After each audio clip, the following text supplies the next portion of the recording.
Et nous recevons un deuxième invité ce soir. Il s'agit, je l'ai dit tantôt, de M. Jean Makolo Jibikila. Il est coordonnateur de la cellule technique d'appui à la décentralisation. Avec lui, nous allons parler du processus de la mise en œuvre de la décentralisation en République démocratique du Congo. Bonsoir, M. Jean.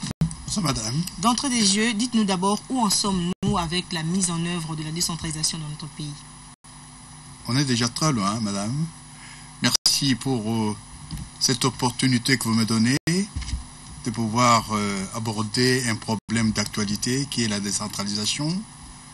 La décentralisation est prescrite par la Constitution que nous nous sommes donnée depuis le 18 février 2006.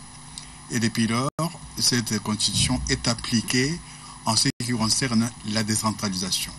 Le premier acte par lequel la décentralisation est mise en œuvre, c'est l'organisation des élections provinciales en 2007, parce que par cette élection, on a mis en place les institutions politiques qui dirigent, des institutions politiques élues qui dirigent désormais les provinces.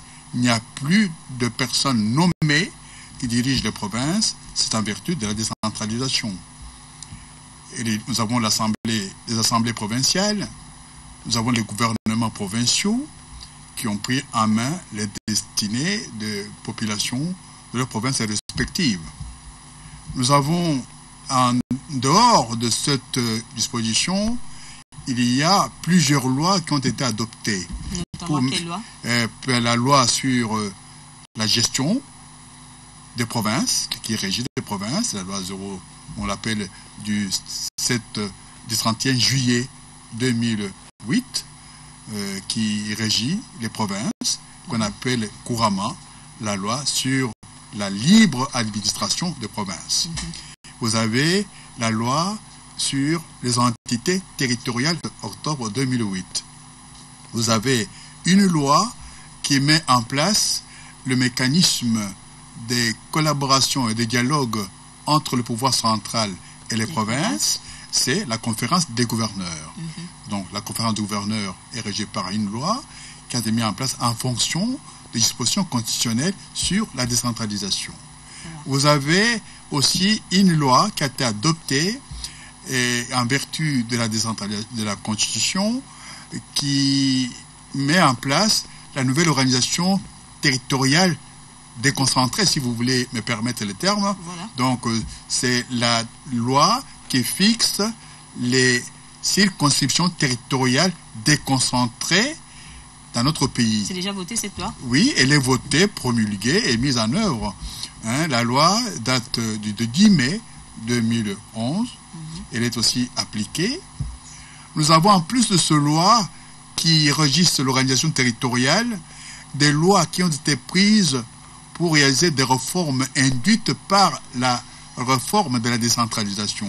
Ces lois concernent la loi des finances publiques.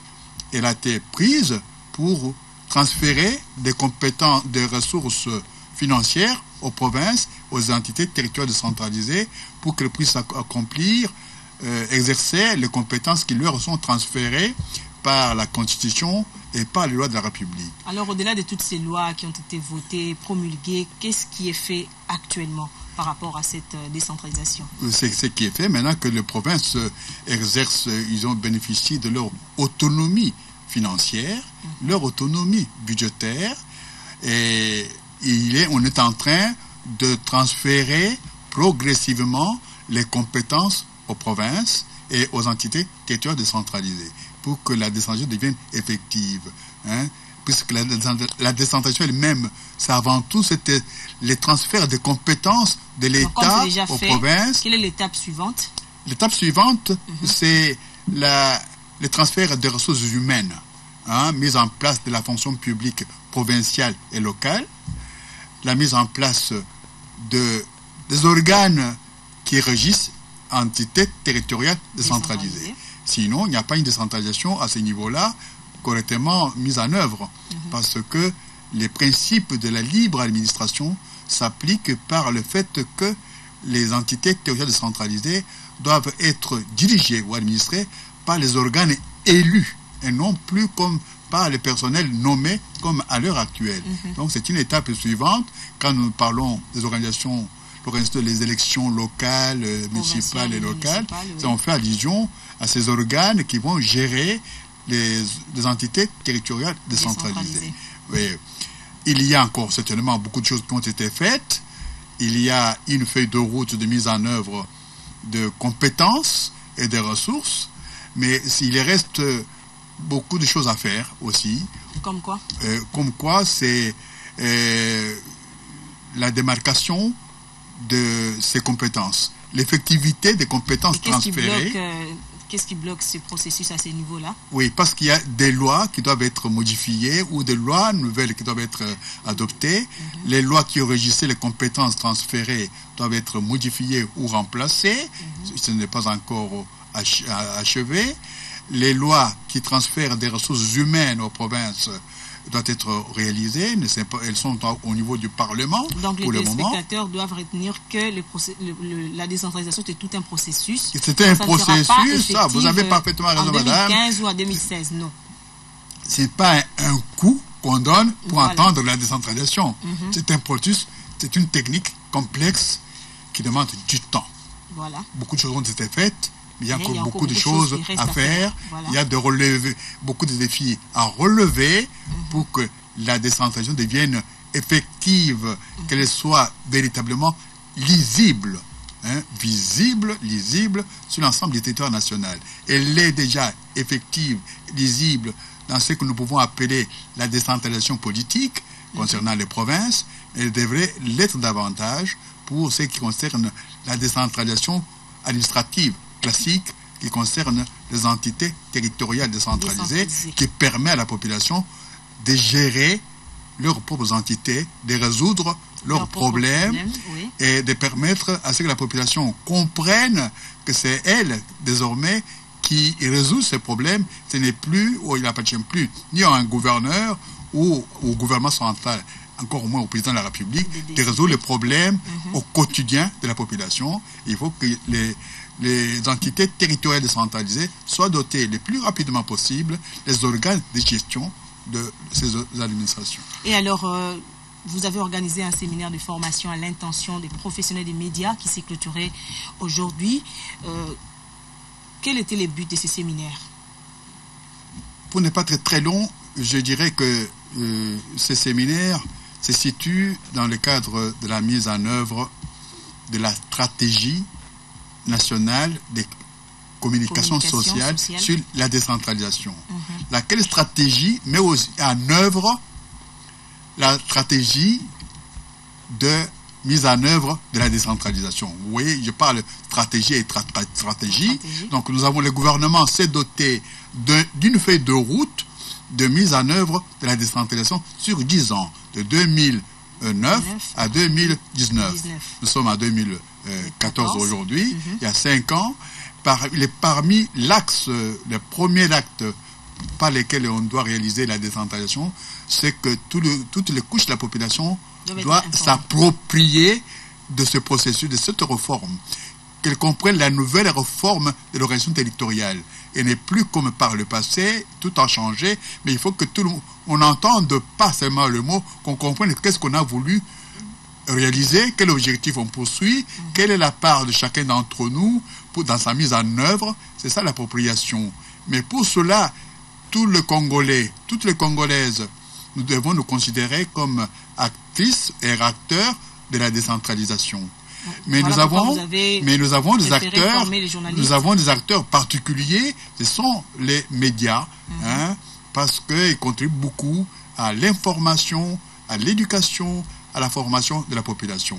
Et pour cela, nous avons voulu avoir des professionnels des médias qui vont s'occuper d'une manière permanente de la vulgarisation, de la décentralisation, non seulement en français, comme on le fait jusqu'à présent, mais non seulement en 4 langues nationales prescrites par la Constitution, mais dans les langues que la population parle dans les milieux les plus reculés, les milieux urbains, là où l'on parle qu'on peut appeler les dialectes dans toutes les provinces de la République. On ne parle pas toutes les 4 langues, mais il y a des villages qui n'entendent pas parler ces langues, mais qui ont leur langue locale. Nous avons voulu que les journalistes puissent maîtriser les différentes facettes de la décentralisation pour qu'ils puissent en parler, former la population sur cette réforme-là qui la concerne directement. Alors après ces renforcements des capacités des professionnels des médias, qu'est-ce qu'ils doivent faire concrètement sur terre? Aujourd'hui, nous avons clôturé cet atelier, nous avons mis ensemble avec les médias de toutes les provinces un réseau de membres, ce que nous appelons membres du réseau des communicateurs en décentralisation. Donc nous avons dans tous les organes de presse, notamment dans les radios de proximité, que ce soit les radios communautaires, les régions, mais que pour que tous les journalistes, pour que dans leur programme, ils parlent au moins une fois par semaine de la décentralisation en langue et à des moments. Donc nous avons maintenant un réseau des communicateurs en décentralisation professionnalisés dans les domaines de la décentralisation. C'est ce que nous avons formé et ils ont mis en place un bureau. Je n'ai pas le nom de tout le monde, mais il y a un bureau de ces réseaux qui a été mis en place à l'issue de cet atelier. À l'issue de cet atelier, on a adopté les statuts de ces réseaux. Et à l'issue de cet atelier, on a défini les modalités de diffusion des informations sur l'information, sensibilisation de la population sur la décentralisation à travers la République. Toutes les radios ne sont pas accessibles à la population et nous avons pensé que les radios communautaires, les radios de proximité vont prendre une grande partie et nous avons maintenant des vulgarisateurs professionnels parmi les médias. Et alors, ce réseau-là ne concerne que les journalistes, communicateurs, ou il y aura aussi les membres d'autres structures? Il y a tout parce que les acteurs de la décentralisation couvrent toutes les couches de la population. Il y a les acteurs étatiques et il y a les acteurs non étatiques. Les différentes organisations de la société civile sont des acteurs de la décentralisation. Et aussi, nous les formons, nous avons commencé à les former et nous les formons déjà. Donc, la campagne de vulgarisation de la décentralisation va se poursuivre dans tout. On a été dans toutes les capitales provinciales, on a été dans tous les chefs-lieux anciens districts, et nous allons dans les milieux, dans les territoires, et on va aller même dans les collectivités pour informer la population. Et en tant que coordonnateur de la cellule technique d'appui à la décentralisation, quelles sont les perspectives d'avenir pour ce processus? Les perspectives, c'est nous sommes très très optimistes. Les gouvernements inscrit la décentralisation parmi les actions prioritaires de son programme d'action 2012-2016 et il a déjà manifesté sa volonté politique de réaliser cet engagement. L'atelier qui vient de se dérouler a été pris entièrement en charge par les gouvernements.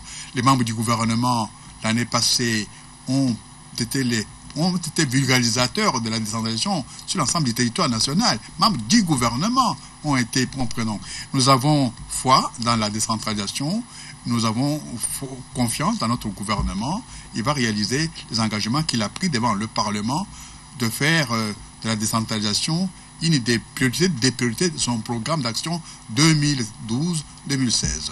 Et alors, pour terminer, pouvez-vous énumérer quelques difficultés que vous rencontrez dans votre travail? Je ne peux pas parler des difficultés que je rencontre dans mon travail parce que tout le monde en rencontre. Je pourrais plutôt vous dire que nous avons des défis à relever ensemble, tous les Congolais. Les défis de mettre... Donc, vous n'avez pas de difficultés, il y a que des défis à relever. Des difficultés, il y en a, mais que... Il faut énumérer juste un ou deux pour que les téléspectateurs... Mais les difficultés, c'est que nous devons arriver à faire comprendre à tous les Congolais qu'ils sont acteurs de la décentralisation et qui ne considère pas que le gouvernement qui est le seul acteur. Il faut que tout le monde conçoive qu'il est acteur de la décentralisation. Il n'y a pas que le gouvernement qui l'est. C'est à cela que nous devons arriver. Et alors, merci beaucoup, messieurs Jean Makolo Djibikila. Je rappelle que vous êtes le coordonnateur de la cellule technique d'appui à la décentralisation. Merci d'avoir répondu à notre invitation. Merci à vous, madame. Voilà, c'est la fin de cette grande édition du journal. Mais avant de nous quitter, voici le rappel des titres. En séjour à Kinshasa, l'envoyé spécial secrétaire général de l'ONU dans la région des Grands Lacs s'est réjoui des efforts du gouvernement congolais dans les réformes économiques. Il a dit ce samedi au Premier ministre Matata Ponyo.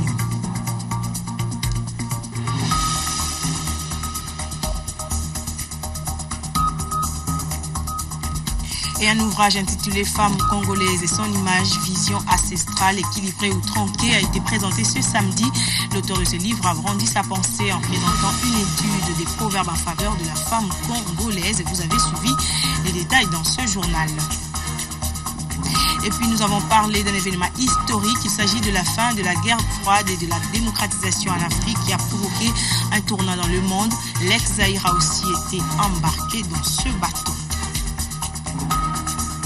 Ainsi s'achève cette session d'information. Merci de l'avoir suivi. Les informations continuent sur notre site internet www.groupelavenir.cd. Restez branchés sur nos programmes.